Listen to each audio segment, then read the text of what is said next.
Ahoy, members of the court, and happy Jimmy Buffett Day here in the state of Florida.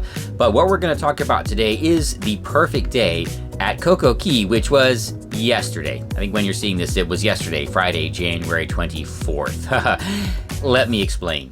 You see, Royal Caribbean a few days ago or a couple weeks ago released this picture of both Wonder of the Seas and Icon of the Seas at Coco Cay, and I cannot imagine the chaos that would create. Now, admittedly, or just to set this up, I am forever spoiled at Coco Cay by those 2 days that we spent there aboard Adventure of the Seas, the first Royal Caribbean cruise back. 800 guests on the ship, maybe only 400 went ashore, so it was delightful. Plenty of space at the floating bar. You could actually get to the swim-up bar in the pool, which was not at all crowded. Plenty of loungers, and the water park was so empty, you got tired. You climb the stairs, you go down, you climb the stairs again, you go down. By that time, you are tired of climbing the stairs because there's no line. Weird. Well, funny how things work out. But with those two ships in port, I cannot imagine what that would be like. So, if your intent of booking your Royal Caribbean, and now Celebrity Cruise, is to visit and have a perfect day at Coco Cay, you might want to make sure, or you might want to double check who else is going to be there with you so you don't really face that situation. And it's probably a little bit easier than everybody thought, and might even be in an app that you already have. So if you want to check up on the port schedule at Coco Cay, just open up our favorite app, Cruise Mapper, and navigate, well, once it starts, then navigate over to, of course, Florida, because everything is better in Florida. Come over here, and right there is Coco Cay. And today they got Liberty and Allure. That's not too bad, but zoom in a little bit. Oh, what? We lost her.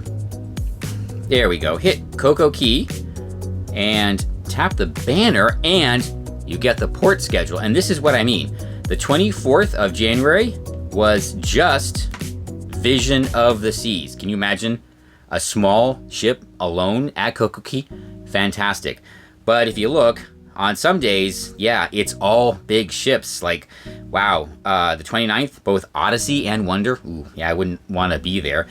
We can check a few months ahead, and let's just go to May, and there are a couple days that, you know what, I might want to check out Coco Cay. For instance, later in the month, we have, on the 25th, there we go, just Freedom of the Seas. I think actually that would be pretty good. Enough guests to make it a lively atmosphere, but not so many as it would be crazy overcrowded. And that happens again on the 29th, just Freedom of the Seas. And you know what? I've never sailed a Freedom class ship. So as tempting as this is a day at Coco Cay with only one ship in port, I have something slightly better to do.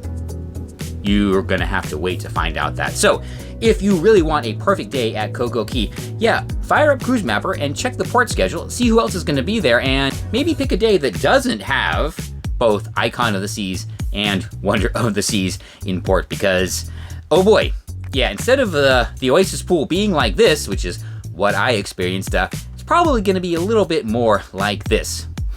Not so much a perfect day. Well, there you go. In this case, maybe I won't see you on board. I'll see you at the beach, or at the swim-up bar, or at the floating bar. That's my favorite.